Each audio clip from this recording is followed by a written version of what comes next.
नमस्कार, ज़ेरा आसान में आपका स्वागत है। इस वक्त आपके साथ मैं हूं अभिनव। अभी दोपहर का सबसे दमदार बुलेटिन 2 का दम देख रहे हैं आप। सबसे पहले बात करेंगे नरेंद्र मोदी कैबिनेट में होने वाले फेरबदल की। जो नरेंद्र मोदी कैबिनेट में बड़े फेरबदल और विस्तार का काउंटडाउन अब शुरू हो गया है। प्रधानमंत्री नरेंद्र मोदी आज शाम 6 बजे कैबिनेट का विस्तार करने जा रहे हैं, जिसमें कई नए नेताओं की एंट्री होगी तो वहीं कुछ पुराने नेताओं की छुट्टी भी होगी। मोदी मंत्रिमंडल में शामिल होने वाले संभावित नेताओं का दिल्ली पहुंचना शुरू हो चुका है। शाम 6 बजे मंत्रिमंडल में शामिल होने वाले नए मंत्रियों का राष्ट्रपति भवन में शपथ ग्रहण समारोह होगा।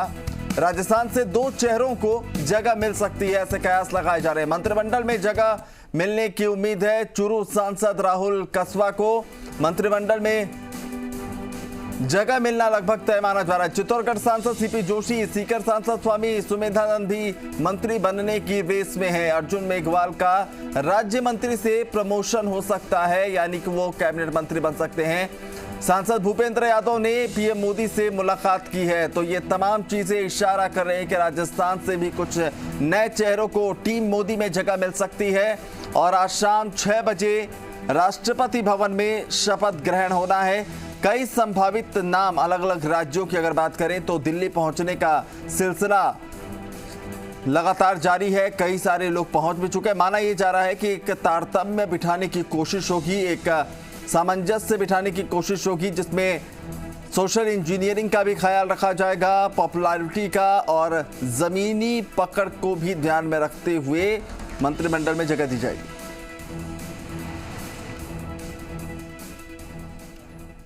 एक बड़ी खबर आपको बताएं, मोदी कैबिनेट का विस्तार जो होना है उससे जुड़ी ये खबर है। राजस्थान से राज्यसभा सांसद भूपेंद्र यादव को कैबिनेट मंत्री बनाया जा सकता है। बड़ी खबर आपको बता रहे हैं। अर्जुन मेघवाल का प्रमोशन तय है। अर्जुन मेघवाल को बीजेपी के पार्लियामेंट्री बोर्ड में शामिल किया जा सकता है। गजेंद्र सिंह शेखावत और कैलाश चौधरी यथावत रह सकते हैं। तो बड़ी खबर इस वक्त आपको बता रहे हैं। राजस्थान के लिहाज से भी बेहद अहम ये कैबिनेट विस्तार। भूपेंद्र यादव का नाम सबसे आगे, जिन्हें कैबिनेट मंत्री बनाया जा सकता है, जबकि अर्जुन मेघवाल का प्रमोशन हो सकता है। राज्य मंत्री से वो कैबिनेट मंत्री बनाए जा सकते हैं, जबकि गजेंद्र सिंह शेखावत और कैलाश चौधरी जो है उनकी स्थिति यथावत बनी रह सकती है।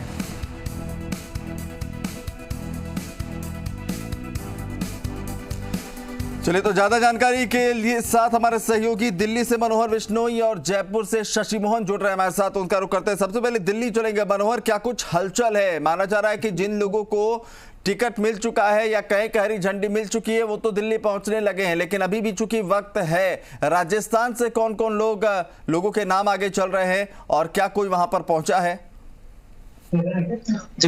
बात की जाए तो भूपेंद्र यादव प्रधानमंत्री आवास पहुंचे और जो पहले से जो तमाम सांसद पहुंचे, तो ये माना जा रहा है कि जो सांसद पीएम हाउस पहुंचे हुए शाम को शपथ ऐसा माना जा रहा है। लेकिन राजस्थान के लिए ये भी एक खबर आ रही है कि जो फिलहाल जो केंद्रीय मंत्री है अर्जुन मेघवाल हो, गजेंद्र सिंह शेखावत और कैलाश चौधरी यथावत रहेंगे।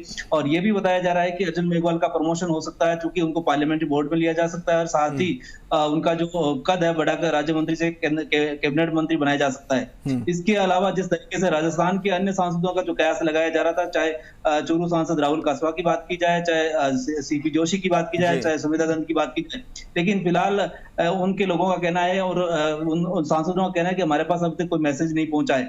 जबकि शाम 6 बजे शपथ ग्रहण समारोह है, इससे पहले की सबको निमंत्रण जा चुका है। तो ये साफ हो चुका है अब थोड़ी देर बाद में शपथ ग्रहण होगा, उससे पहले कि किन किन को मंत्री बनाया जा रहा है। राजस्थान के लिए सिर्फ इतनी खुशखबरी है कि भूपेंद्र यादव जो है कैबिनेट मंत्री बन सकते हैं, जो अजमेर से आते हैं और राज्यसभा सांसद हैं और अमित शाह के काफी करीबी माने जाते हैं और बिहार और गुजरात चुनाव में उनके पास काफी प्रभाव रहा है, संगठन का काफी अच्छा अनुभव है, बड़े सुप्रीम कोर्ट में लॉयर है। तो ये राजस्थान के लिए एक खबर ये हो सकती है कि भूपेंद्र यादव कैबिनेट में स्थान पा सकते हैं। साथ ही गजेंद्र सिंह शेखावत और कैलाश चौधरी के लिए कहा जा रहा था कि पहले किसी तरीके से इसमें छुट्टी हो सकती है, लेकिन अब फिलहाल ये जानकारी मिल रही है कि ये यथावत रह सकते हैं। साथ ही अर्जुन मेघवाल के लिए मैंने जैसे पहले बताया कि उनका प्रमोशन तय। तो कुल मिलाकर यही कहा जा सकता है कि राजस्थान से फिलहाल एक नया चेहरा मोदी कैबिनेट में जुड़ने जा रहा है। जी चलिए, तो राजस्थान से एक नया चेहरा जुड़ने जा रहा है टीम मोदी में। शशि मोहन जयपुर से हमारे साथ बने हुए हैं। शशि मोहन, राजस्थान के लिहाज से मनोहर जैसा बता रहे थे, भूपेंद्र यादव का नाम जो है लगभग स्पष्ट होता दिख रहा है, लेकिन बाकी भी जो नाम हैं, दावेदार हैं,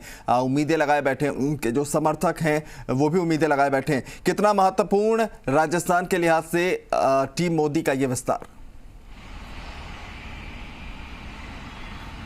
देखिए, राजस्थान के नज़रिए से तो महत्वपूर्ण है ही, लेकिन सबसे ज़्यादा महत्वपूर्ण तो उत्तर प्रदेश चुनाव के नज़रिए से इसे देखा जाना चाहिए।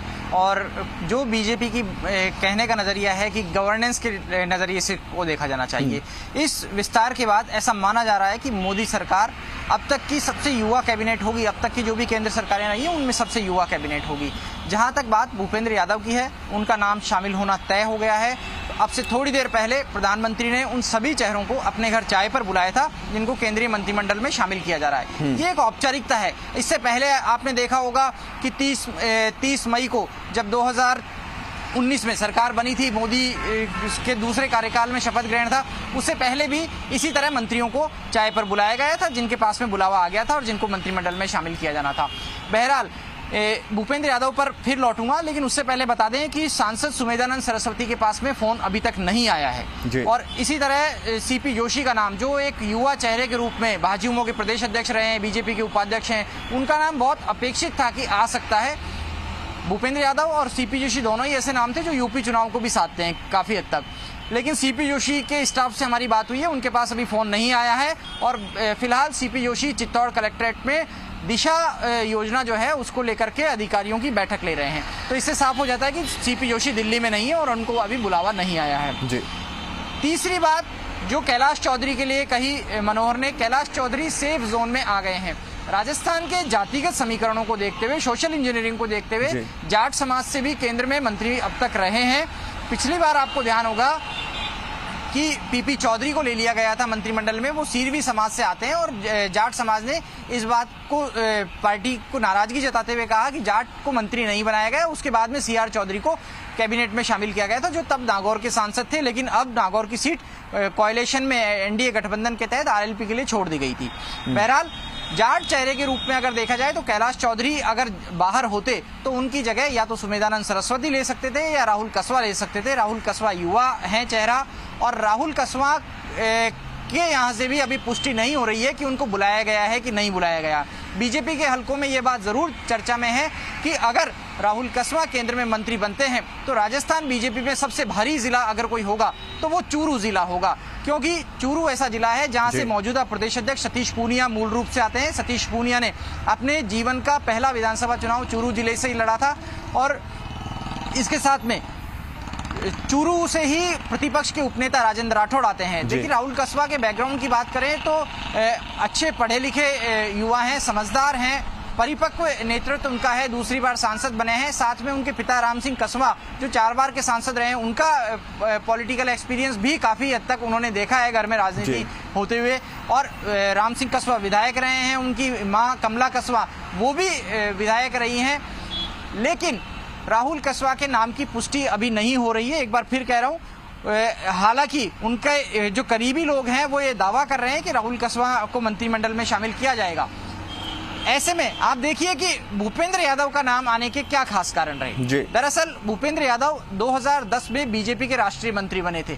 वो अजमेर से मूल रूप से आते हैं। अजमेर जीसीए जो राजस्थान की सबसे पुरानी गवर्नमेंट कॉलेज है, 1836 में उसका एस्टेब्लिशमेंट है, वहां से उन्होंने ऑनर्स ग्रेजुएशन किया, वहीं से उन्होंने लॉ ग्रेजुएशन किया। उसके बाद में सुप्रीम कोर्ट में वकालत की प्रैक्टिस करने लगे। केंद्रीय मंत्री, पूर्व केंद्रीय मंत्री अरुण जेटली के नजदीकी रहे और अमित शाह जो बीजेपी के राष्ट्रीय अध्यक्ष रहे उनके भी बहुत नजदीकी रहे हैं। यही कारण है, आप देखिए अमित शाह से उनकी नजदीकी इसी से स्थापित होती है कि पिछली बार जब गुजरात चुनाव थे, जहां पर अशोक गहलोत को कांग्रेस ने प्रभारी बनाया था चुनाव का, वहां पर राजस्थान के ही भूपेंद्र यादव को बीजेपी ने जिम्मेदारी दी। तो राजस्थान के 2 बड़े चेहरे वहां जिम्मेदारी संभाल रहे थे। भूपेंद्र यादव की अगुवाई में उनकी रणनीतिक जीत मान सकते हैं इसको कि गुजरात में सत्ता में रिपीट हुई बीजेपी, एक बार फिर से विजय रूपाणी को सीएम बनवाने में वो कामयाब रहे। कि गुजरात की परीक्षा के बाद में भूपेंद्र यादव को फिर से बिहार का चार्ज दिया गया। बिहार चुनाव में भी वो प्रभारी रहे, नीतीश की पार्टी जेडीयू से गठबंधन करना, सारी रणनीति बनाना, और उसमें भी उनकी अहम भूमिका रही। और इससे पहले 2013 का जो चुनाव था, जब राजस्थान में बीजेपी को 164 सीट मिली थी, जो अब से पहले राजस्थान में किसी राजनीतिक दल को नहीं मिली है किसी चुनाव में, उस समय भूपेंद्र यादव राजस्थान के सह प्रभारी थे। बड़ी भूमिका रही उनकी, कप्तान सिंह सोलंकी के साथ में काफी जिम्मेदारियां उन्होंने देखी, और इसी नाते उनकी राजस्थान पे अच्छी पकड़ है। ऐसे में आप ये मानिए कि भूपेंद्र यादव में पार्टी बहुत संभावनाएं देखती है। हालांकि उनकी इच्छा संगठन में ही काम करने की थी, वो ये कह भी चुके थे कि संगठन में उनका ज्यादा मन लगता है, संगठन उनको ज्यादा अच्छा लगता है। लेकिन सरकार को लगा, सरकार में बैठे जो नीति नियंता हैं नरेंद्र मोदी, अमित शाह, उनको लगा होगा कि भूपेंद्र यादव सरकार में मंत्री रहते हुए भी अच्छा काम कर सकते हैं। एक एडवांटेज ये कहा जा सकता है कि पार्टी उनके नाम से उत्तर प्रदेश चुनाव में उठाने की कोशिश करे। जो यादव वोट जो पार्टी से कुछ हद तक थोड़े डिफ्लेक्ट हुए होंगे, थोड़े छिटके होंगे, उनको वापस से जोड़ने की कोशिश करे, क्योंकि उत्तर प्रदेश में ऐसा माना जाता था कि यादव मतलब समाजवादी पार्टी। बिल्कुल। लेकिन इस मिथक को तोड़ने के लिए कि केवल यादवों को ही समाजवादी पार्टी ही आगे बढ़ाती है, ऐसा नहीं है। बीजेपी भी यादव समाज को साथ लेके चल रही है, और सोशल इंजीनियरिंग भी आपको इसमें देखने को मिलेगी। इसके साथ ही हमारे सहयोगी मनोहर ने एक बहुत महत्वपूर्ण जानकारी दी थी थोड़ी देर पहले कि अश्विनी वैष्णव जो उड़ीसा से आते हैं, उनका भी एक चेहरा इस कैबिनेट में शामिल हो सकता है। उनका ताल्लुक सीधे तौर पर अभी जनप्रतिनिधि के तौर पर, सांसद के तौर पर वो राजस्थान से नहीं है, लेकिन जोधपुर में जन्मे हैं। यहाँ से उनका जड़ों का जुड़ाव रहा हुआ है, उनको उनके रूप में भी देखा जा सकता है। हालांकि कोई सीधे तौर पर यहाँ के नेताओं का उनसे संपर्क बढ़ जाएगा या राजस्थान को सीधे तौर पर कोई फायदा होगा, ऐसी बात नहीं देखी जा सकती। लेकिन ये माना जा रहा है कि मोदी सरकार के एडमिनिस्ट्रेशन में और ज्यादा पकड़ बढ़ सकती है। पीएमओ में पहले अटल बिहारी वाजपेयी की सरकार के समय वो काम कर चुके हैं, आईएएस ऑफिसर रहे हैं, रिटायर्ड आईएएस ऑफिसर है, और आईआईटीएन है।